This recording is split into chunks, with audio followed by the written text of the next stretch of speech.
And actually, more crucially than that, of course, more than simply a year, because for some, they will have already devoted a big chunk of their young lives to the event that they have committed to.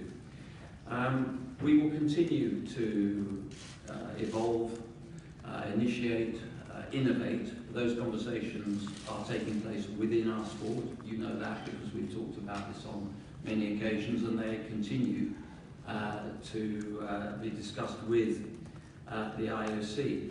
But to this effect, the discussions, the initiatives and the proposals that are being developed and are being consulted on will be agreed within the sport.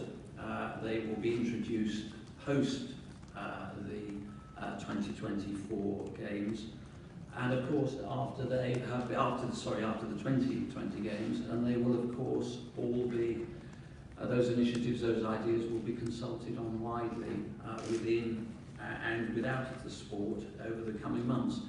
The second key area of decision were the competition dates. I know that you received those yesterday. I don't intend to go through each and every one of them, but I think there was an important decision that we took. I for a long time believed that one of the most attractive elements of our sport is getting the athletes, the great athletes, out on the track as often as they can, and trying to encourage as many head-to-heads as possible. So you will also see that we have made it possible to double up in the 200 and the 400 metres in the World Championship programme here in London in the next few weeks.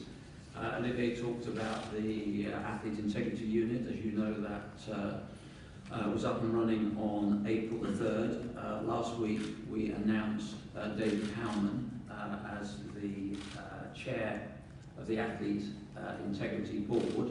Yesterday we were able to announce his two other colleagues, Dr. Andrew Pike, Professor in the Faculty of Medicine at the University of Ottawa, and Frenchman Marc Peltier, Associate Professor of Law at the University of Nice, Sophia Antipolis.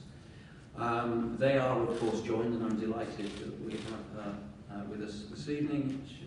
They are of course joined by our IAAF Council member, Abby Hoffman. So that is the Athletes Integrity Unit.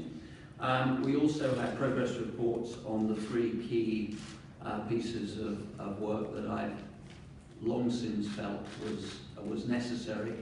The first, of course, around transfer of allegiance. As you remember at the last council meeting, we decided to freeze all transfers of allegiance pending a robust set of proposals that will come back to the council for our November council meeting. Barring, of course, all those that were currently in the system, I think about 16 of them. We heard from the teams looking at age manipulation, and we also had an update on the working group looking at performance and results manipulation. And of course, and again, I'm delighted that Jeff Garden's with us tonight, the president of the Oceania Track and Field Federation, because he spoke to the task force, the Russian task force report. You have a copy of that report.